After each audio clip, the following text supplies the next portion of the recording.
तो कैसी कट रही है? उम्मीद है बढ़िया कट रही होगी। तो इस वीडियो में मैं एक्सप्लेन करने वाला हूँ अनवांटेड अनडेड एडवेंचर एपिसोड 12 यानी कि इस सीरीज का आखिरी एपिसोड, जिसकी शुरुआत में लुरेन रेंट से कहती है कि अगर तुम ये वैम्पायर ब्लड पीने से मना करते हो तो मैं भी तुम्हें ऐसा ही करने का कहूंगी। अगर तुम हमेशा के लिए एक अनडेड बने रहोगे तो मुझे इस चीज से कोई भी फर्क नहीं पड़ेगा। तुम यहाँ बस मेरे साथ रहो और एक एडवेंचरर की तरह अपनी जिंदगी गुजारो। लेकिन मैं जानती हूँ कि तुम ऐसा नहीं चाहते। चाहे तुम्हारे पास कोई भी टैलेंट ना हो, चाहे तुम्हें कितने भी साल लग जाएं, लेकिन तुम एक मिथिकल क्लास के एडवेंचरर बनना चाहते हो। रैंड कहता है, तुमने बिल्कुल सही कहा। मैं बचपन से ही इस चीज का सपना देखता हुआ आ रहा हूँ। जो सुनकर लुरेन कुछ सोचने लगती है। रेंट भी उससे पूछता है कि आखिर तुम क्या सोच रही हो। लुरेन बताती है, कुछ नहीं, बस शीला ने मुझे तुम्हारे बारे में कुछ बताया था। रेंट भी उससे पूछता है कि शीला ने आखिर तुमसे मेरे बारे में क्या बात की थी, मगर लुरेन उसे वो बात बताने से मना कर देती है, जिस पर रेंट उसे काफी ज्यादा इंसिस्ट करने लगता है, जिस पर लुरेन उसे वो बात बताने पर मान जाती है। लेकिन वो कहती है, उससे पहले तुम्हें मुझे अपने बारे में सब कुछ बताना होगा, जिस पर रेंट कहता है, लेकिन तुम्हें तो मेरे बारे में सब कुछ पहले से ही पता है। मगर लुरेन कहती है, तुम्हारे बारे में बहुत सारी बातें मुझे नहीं पता, जैसा कि मुझे नहीं पता कि आखिर तुम एक मिथिकल क्लास के एडवेंचरर क्यों बनना चाहते हो। मगर रेंट उसे इस बारे में बताने से मना कर देता है, जो सुनकर लुरेन हैरान हो जाती है। मगर वो कहती है, मुझे लगा ही था कि तुम ऐसा ही आंसर दोगे। तुम जल्दी से ये वैम्पायर ब्लड पी लो और इन्वॉल्व हो जाओ और जो चाहे तुम्हारा दिल करे वो करो। मैं जानती हूँ कि एडवेंचरर्स के पास्ट के बारे में जानना कोई भी अच्छी बात नहीं होती। ये एडवेंचरर्स का एक अनस्पोकन रूल है। जाहिर सी बात है कि मैं तुम्हारे डार्क पास्ट के बारे में कुछ भी नहीं जानती, लेकिन तुम ही ने मुझसे ये पूछने से मना किया था,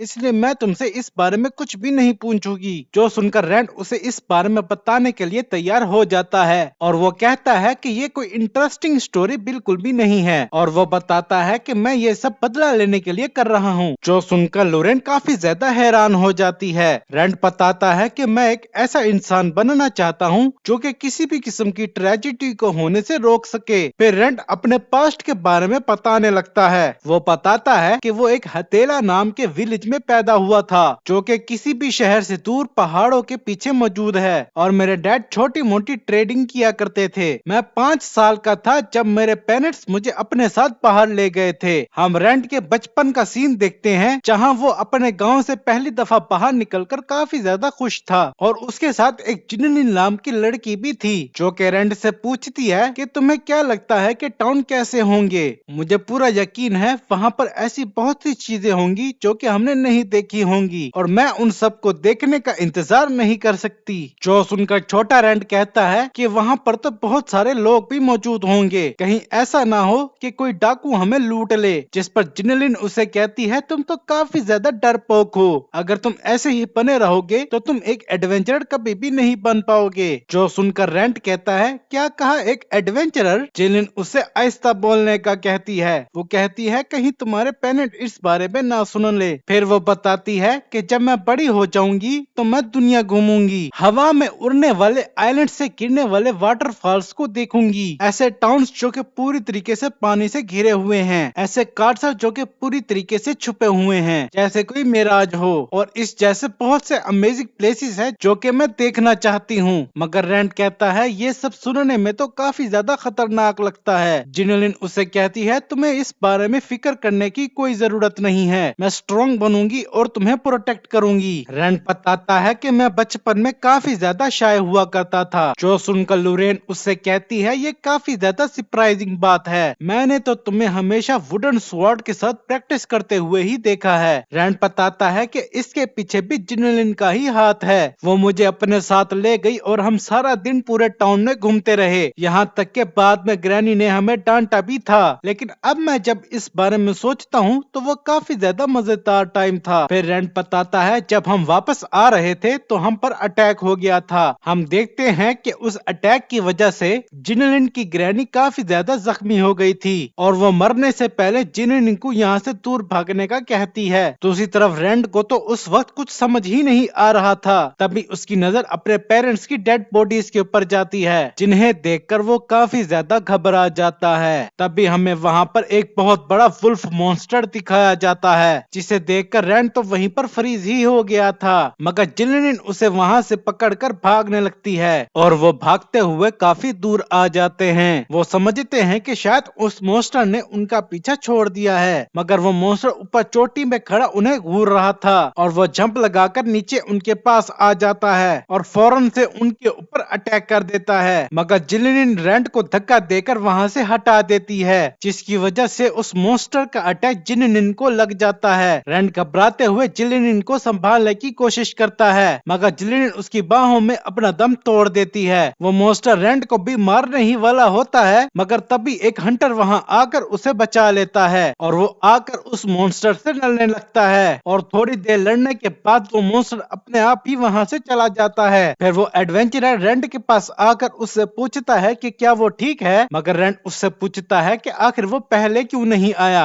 अगर वो पहले आता तो इतना बुरा कभी भी नहीं होता। जिस पर वो एडवेंचरर रैंड से माफी मांगने लगता है और रैंड वहाँ पर काफी जोर से रोने लगता है। इसके अगले सीन में हम छोटे रैंड को लकड़ी की तलवार के साथ प्रैक्टिस करते हुए देखते हैं। तभी वही हंटर वहाँ आ जाता है और छोटा रैंड उससे कहता है कि मैं भी एक एडवेंचरर बनना चाहता हूँ। वो एडवेंचरर उससे पूछता है आखिर क्यों, तो रैंड उससे बताता है कि मेरी दोस्त भी एक एडवेंचरर बनना चाहती थी, लेकिन अब वो जिंदा नहीं है तो उसकी ख्वाहिश मैं पूरी करूंगा। इसके बाद वो एडवेंचरर रैंड से पूछता है कि तुम कितने साल के हो। रैंड उससे बताता है कि वो 5 साल का है, जिस पर वो एडवेंचरर उससे बताता है लेकिन तुम्हें एक एडवेंचरर के लिए रजिस्टर करने के लिए 15 साल का होना चाहिए। जो सुनकर रैंड थोड़ा उदास हो जाता है क्योंकि वो अभी एक एडवेंचरर नहीं बन सकता, मगर तभी वो एडवेंचरर उससे कहता है तो अगले 10 साल तक अपने आप को इस विलेज में काफी ज्यादा ट्रेन करो। सबसे पहले तुम्हें एक मॉन्स्टर से फाइट करना अच्छे से सीखना होगा और ज्यादा से ज्यादा नॉलेज हासिल करना होगा, यहाँ तक कि तुम्हें लिखना पढ़ना और हिसाब करना भी सीखना होगा। हर्ब्स और मैजिक के बारे में भी सीखना होगा और ये भी कि तुम एक वाइल्ड जगह पर कैसे सरवाइव कर सकते हो। तुम ये सब पुराने हंटर्स और हर्बलिस्ट से सीख सकते हो। सबसे पहले तुम्हें उन्हें मनाना होगा कि वो तुम्हें ये सब सिखाएं। दूसरी तरफ रैंड बताता है कि ये काफी ज्यादा अजीब था। ज्यादातर लोग इस तरह की बात सुनकर सिर्फ हमें गुड लक कहते हैं, लेकिन उसने ऐसा नहीं किया। दूसरी तरफ छोटा रैंड उस एडवेंचरर से पूछता है कि अगर मैं ये सब करूंगा तो क्या मैं एक स्ट्रॉन्ग एडवेंचरर बन जाऊंगा।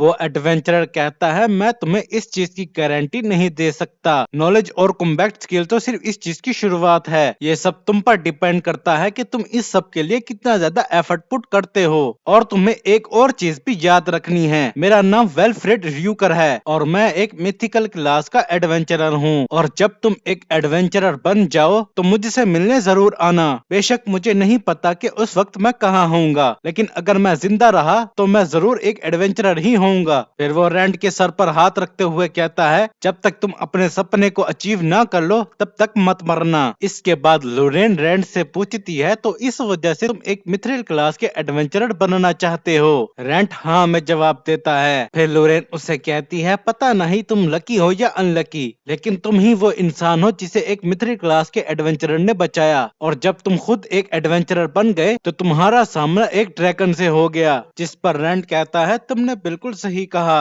फिर लॉरेन रैंड से कहती है तुमने जरूर अपनी काइंडनेस उसी एडवेंचरर से सीखी होगी। रैंड कहता है वो वाकई में काफी अच्छा इंसान था, लेकिन उसे इस बात को समझना चाहिए। लॉरेन पूछती है आखिर क्या बात। रैंड बताता है कि बिना किसी गोल के मैं अपनी जिंदगी में वापस नहीं आ पाता। एक ना एक दिन मैं उस मॉन्स्टर को जरूर मारूंगा जिसने मेरे पेरेंट्स और जिनलिन को मारा था, और ऐसा मैं वेल्फ्रेड की तरह एक मिथ्रिल क्लास के एडवेंचरर बनने के बाद ही करूंगा। लॉरेन कहती है तुमने इस चीज के लिए 20 साल तक कोशिश की है, पर रैंड कहता है लेकिन मैं फिर भी एक ब्रॉन्ज क्लास के एडवेंचरर से ऊपर नहीं बढ़ पाया। फिर वो अपने हाथ में उसी ब्लड को देखते हुए कहता है मुझे डर है कि कहीं मैं मारा ही ना जाऊं, लेकिन अगर मैं गिव अप कर दूंगा तो ये मरने जैसा ही है। जिस पर लोरेन कहती है मैं जानती ही थी कि तुम बहादुर बनने का सिर्फ दिखावा कर रहे हो, वैसे भी तुम एक ऐसे ही इंसान हो, तुम्हें फिक्र करने की जरूरत नहीं है, मैं तुम्हें पूरा का पूरा सपोर्ट करूंगी। रैंड कहता है ठीक है, अगर कुछ भी गड़बड़ होती है तो मुझे जलाकर राख कर देना। जिस पर लोरेन कहती है मैं प्रे करती हूँ कि ऐसा कभी भी ना हो। फिर रैंड उस बोतल को खोलकर उसमें से वो ब्लड पी जाता है, जिसे पीने के बाद पहले तो उसे कुछ भी नहीं होता, मगर अचानक उसे एक झटका लगता है और वो आउट ऑफ कंट्रोल होने लगता है और वो उस तकलीफ की वजह से उल्टी भी कर देता है। और लोरेन से रैंड की ये हालत नहीं देखी जाती। इसके बाद हम देखते हैं कि रैंड के दिमाग में इस वक्त क्या चल रहा है। हम रैंड को आहिस्ता आहिस्ता एक वैम्पायर मॉन्स्टर में तब्दील होते हुए देखते हैं, मगर ये चीज उसके कंट्रोल में बिल्कुल भी नहीं होती। तभी लोरेन उसे पकड़कर उसे संभालने लगती है और उसे याद दिलाती है कि उसे जिंदा रहना होगा। उसका एक ड्रीम है, एक गोल है, उसे पूरा करने के लिए उसे जिंदा रहना होगा। जो सुनकर रैंड को हिम्मत मिलती है और वो उस चीज से बाहर आने के लिए पूरी कोशिश करता है। सीन शिफ्ट होता है और हम मार्ड सिटी को देखते हैं। इसके बाद हम उसी स्वॉर्ड स्मिथ को देखते हैं जो कि रैंड के लिए स्वॉर्ड्स बनाया करता है और वो इस टाइम भी रैंड के लिए एक नई स्वॉर्ड बना रहा होता है। तभी उसकी बीवी उसके पास आकर कहती है कि तुम्हें इतना सुबह सुबह काम करने की जरूरत नहीं है, या फिर तुम रैंड के लिए एक स्वॉर्ड बना रहे हो, लेकिन तुमने तो रैंड को पहले ही एक स्वॉर्ड बनाकर दे दी है।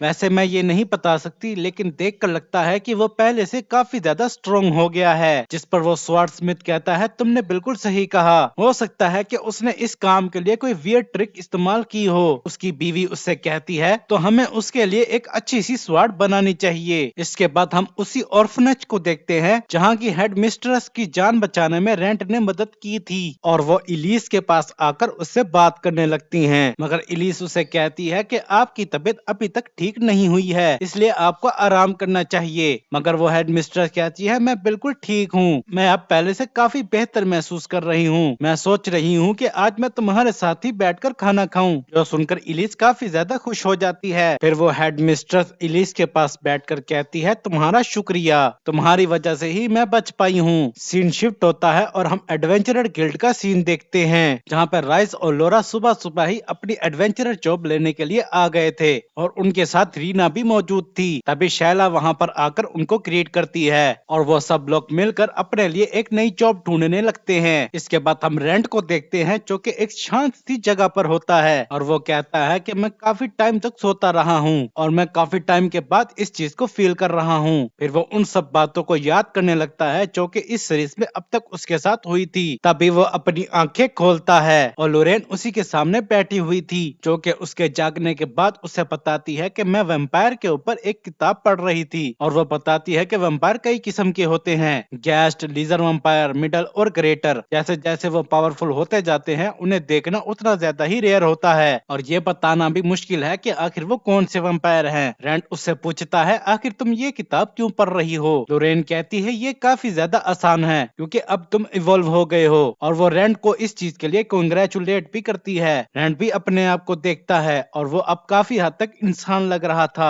वो पूछता है कि अब मैं किस चीज में इवॉल्व हो गया हूँ, जिस पर लोरेन कहती है हमें ये चीज चेक कर लेनी चाहिए और वो देखती है कि रैंड की पीठ पर तो पहाड़ भी उगे हुए थे, जो देखकर रैंड भी काफी ज्यादा हैरान होता है और वो देखता है कि वो अपनी मर्जी से उन्हें छोटा और बड़ा भी कर सकता है। रैंड उससे पूछता है तो फिर बताओ मैं आखिर किस चीज में इवॉल्व हो गया हूँ, जिस पर लोरेन कहती है मैं ये ठीक से नहीं बता सकती, लेकिन अब तुम पहले से भी काफी ज्यादा स्ट्रॉन्ग हो सकता है कि तुम कोई वीकर टाइप के वैम्पायर बन गए हो, लेकिन मैंने किसी भी परों वाले वैम्पायर के बारे में नहीं सुना। लोरेन कहती है कि हम तुम्हारे परों के बारे में बाद में बात करेंगे, पहले हम तुम्हारे फेस को देख लेते हैं कि वो कैसा दिखाई दे रहा है। जिस पर रैंड पहले अपने मास्क का निचला हिस्सा हटाता है और अपना मुंह खोलकर दिखाता है। लोरेन कहती है कि मैं तुम्हारे छोटे नुकीले दांत भी दे सकती हूँ। इसके बाद रैंड अपने चेहरे का ऊपर वाला हिस्सा दिखाता है और हम उसकी बड़ी बड़ी लाल आंखें देख पाते हैं, जिसे देखकर लोरेन को कुछ कुछ होने लगता है। रैंड उससे पूछता है आखिर क्या बात है।